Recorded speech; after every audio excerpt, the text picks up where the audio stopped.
Hey folks, it's Nate. Thanks for joining me at the art table again today. I am back and continuing my series on Battle Angel Alita. And if you want to know a little bit more about my goals with this series, I will link my introductory video down below that covers all of it and some of the special cases of terminology that I'm going to be using here in case there are any questions. Let's get right into things.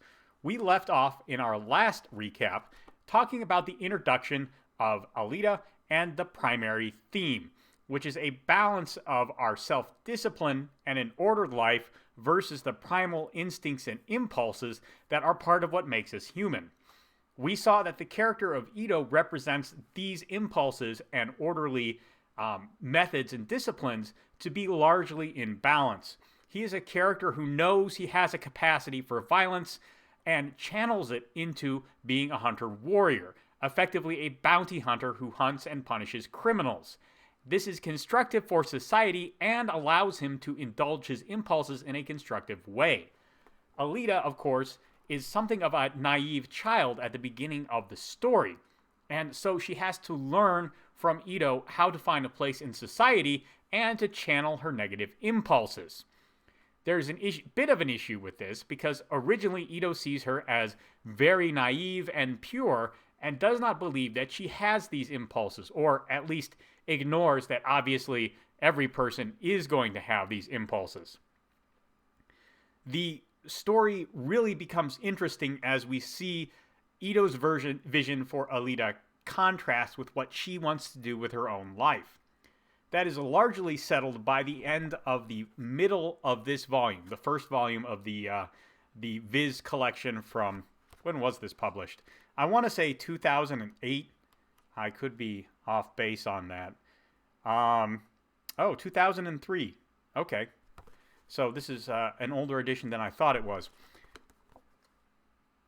Anyway, by the end of chapter 3 in this, we see that Ito is allowing Alita to go her own way and find her own balance between her impulses and her disciplines, between the society she lives in and how she serves it, and the things that make her who she is. This is, of course, something every parent has to do, and it solidifies Ito as Alita's father figure. Not quite a mentor in the usual traditional Western sense of the monomyth, but he is certainly a instructor for Alita and a parental figure for her. And in order to send her on her way, we open with Ito taking the Berserker body out of storage.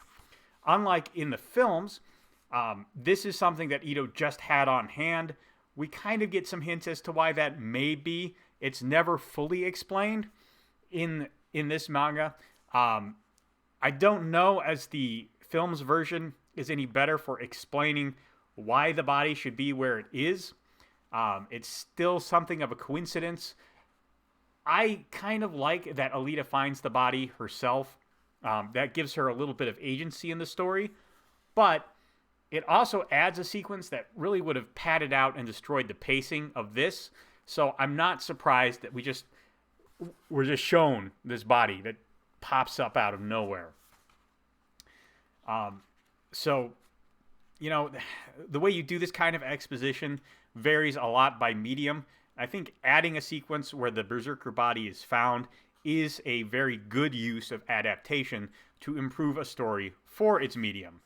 So we see Alita installed into the Berserker body. It is given a more feminine form because she is a girl, and she tests it out. So Alita has an upgrade now, and she is ready to go and fight Makaku. But Makaku doesn't have a body either, so he's got to step up too. And this is pretty common in manga, especially manga that's focused on combat. There is a sequence after an initial meeting where both sides will go out and they'll try and rearm and re-prepare for their next encounter. It's a pretty common staple of action movies as well. And we did see it, of course, in the film where Hugo goes out and he steals the arm of a high-ranked motorball player.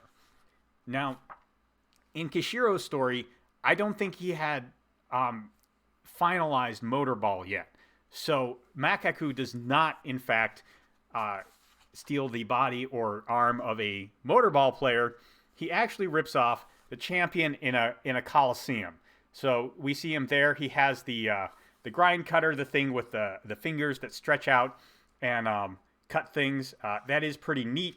It is a really great visual to see this thing at work, as we see here. But what's interesting about this is that this sequence serves very different purposes in each version of the story. So when Makaku goes and he rips off the champion, not only does this serve to showcase how powerful the body he's stealing is, because we see it used in a gladiatorial match right beforehand, it also lets us see what it is that Makaku does and how he has been twisted by the kind of body he has. Again, this was part of what we heard discussed before. His mind is a plaything of his body. He says that as a general rule, but it doesn't seem to always be the case, especially for people like Alita. Her mind seems to be stronger than her body, because we see her in several different cybernetic bodies over the course of the story, and her personality and behavior doesn't really change. Makaku's does. I think this is because he's a more immature person than Alita is. But we do see how he does this body swapping thing. He actually just sort of worms his way up. You can kind of see it here. It's probably hard to see on the screen there, but that's all right. He worms his way up into these giant cyber bodies, and he just chews through the connections between the head that commands those bodies, and then supplants them with that big worm-like tail that was a part of his base form we saw in the previous chapter. That is weird, grotesque, very unsettling, and very appropriate for the kind of character Makaku is. He is a parasite. He is not really a fully formed individual. And again, I think this goes with his being immature and with his being an excellent first challenge for Alita in her story here, because she is also immature, and we are also going to see her have to grapple with some of her shortcomings in this fight. Of course, not all of them. She has a long way to go still. But this whole story is a very good showcase of how Alita, being an immature character who has had an example set for her by her mentor and parent, Ito, contrasts very sharply with Makaku, who has no examples to base himself on. He has been left alone in a world that treated him very, very cruelly. Now, I'm not going to talk too much about the conflicts here, because it is very physical. And if you've seen a lot of the action sequences in the film, you already have a decent idea of what happens in here. This is one of the places where they were very faithful and rebuilt a lot of stuff shot for shot as they were filming that movie. It was great to see. It was a lot of fun. What they changed was Makaku. When they transformed him into Griuska, or however you say that guy's name, they ripped out a lot of his important lessons for Alita. She didn't really learn anything from her conflict with Griuska in the movie like she did in her conflict with Makaku here in this comic. And the biggest thing that's important here is they are still fighting over the daughter of... Well, I guess they did change that in the movie. I had forgotten. A lot more time passes in this story than does in the film.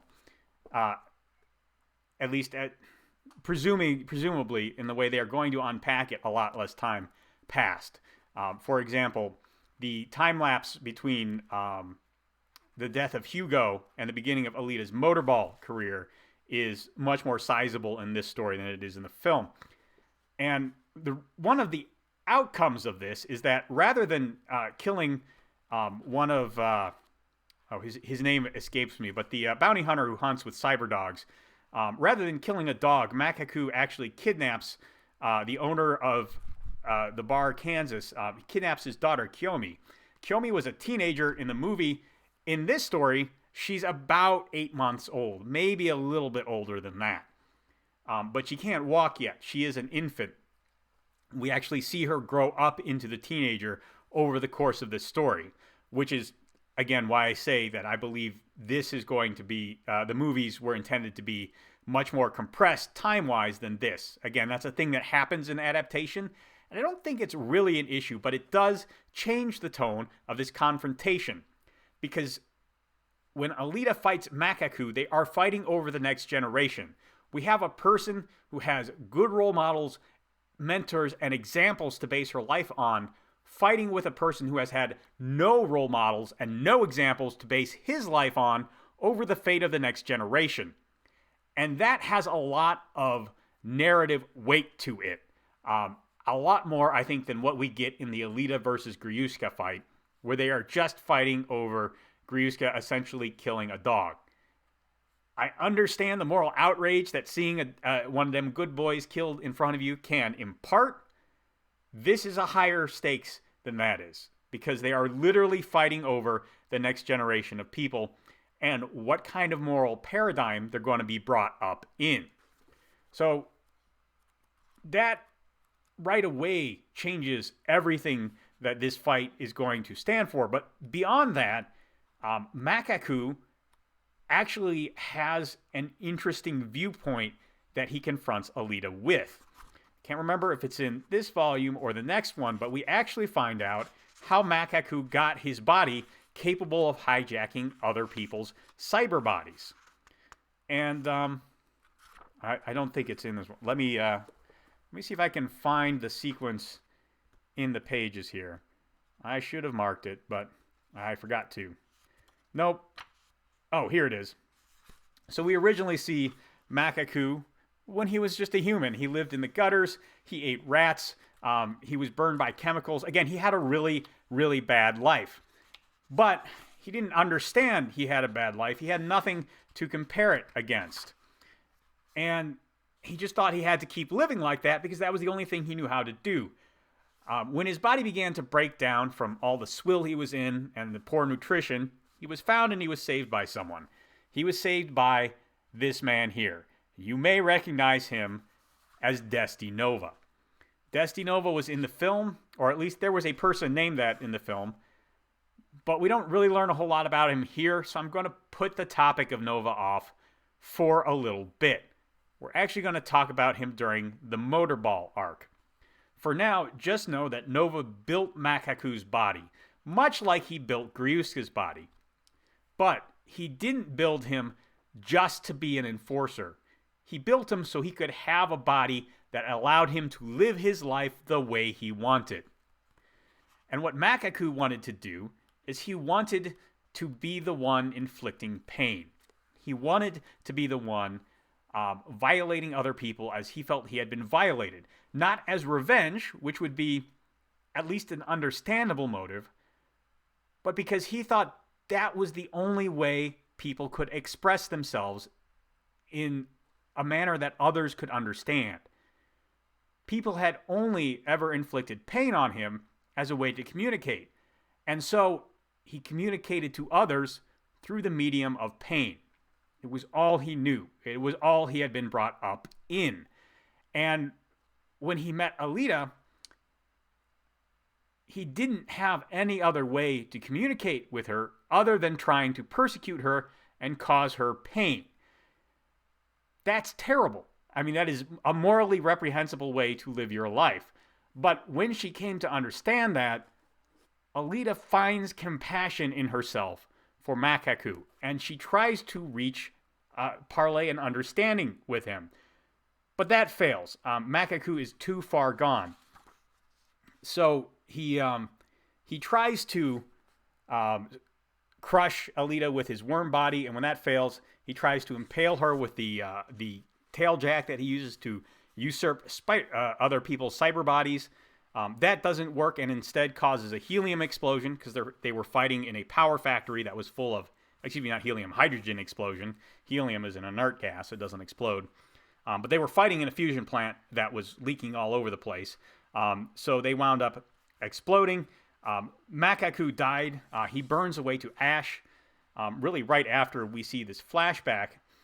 And Alita finds herself grieving for his death. And this is the first indication that Kishiro's Alita and Cameron's Alita are totally different people already. And remember, they were almost identical just one volume ago. When she is first introduced, the Alitas are almost the same, but now they are totally different people. Because Alita hears Makaku's story and she grieves. She doesn't know if she should be proud of that. She doesn't know if it's compassion or just some twisted self-satisfaction. But it hurts her to know that Makaku was such a twisted individual and there was nothing she could do about it. She could not help him in any way. That is not what we see from Cameron's Alita. Cameron's Alita defeats Makaku, but he survives. And then later in the movie, she just ruthlessly cuts him in half and walks away without a second glance. She does not have the same compassion that we see from Kishiro's Alita once Makaku is defeated. Gryushka admittedly does not have the same experiences that Makaku does. But there is another telling element here. She also, Cameron's Alita also executes Vector. Vector survives Kishiro's entire series. And I'm going to talk a little bit more about Vector when we see him play out Hugo's story in this volume, which will be our next video on this topic. But the fact that Cameron's Alita executed both of those characters who were just not really able to stand up to her in her berserker form is just a sure sign to me that Cameron either did not understand Kishiro's character or didn't care about her and wanted to write a completely different character. Because this compassion, the compassion we see from Kishiro's Alita at this early juncture, is a vital part of her character, is a vital part of how she balances those vicious impulses she has with her desire for an ordered society. And if you take that away from the character, even if Cameron had left all the other elements of the world in place, which he didn't do, and again, I will speak more about that when we get to Motorball, but even if every other element of the world had been left in place as Kishiro wrote it, he still couldn't have brought me Alita's character. He couldn't have brought the character I love to the screen, which is a huge part of why I don't like that movie. And again, as I said in my first video on this subject, it's fine if you like the movie, especially if you haven't read this and fallen in love with Kishiro's Alita. But I did. And this is the character that I really want people to think about and enjoy, especially because this story is already here and you don't have to keep begging Hollywood for it. And I like this character a lot more than the cold and vicious hero that Cameron presents. Anyway, that's what I got for you today. Let me know what you think down in the comments below. There's a like button and a subscribe button down there. You can use them as you see fit, and I will talk to you later.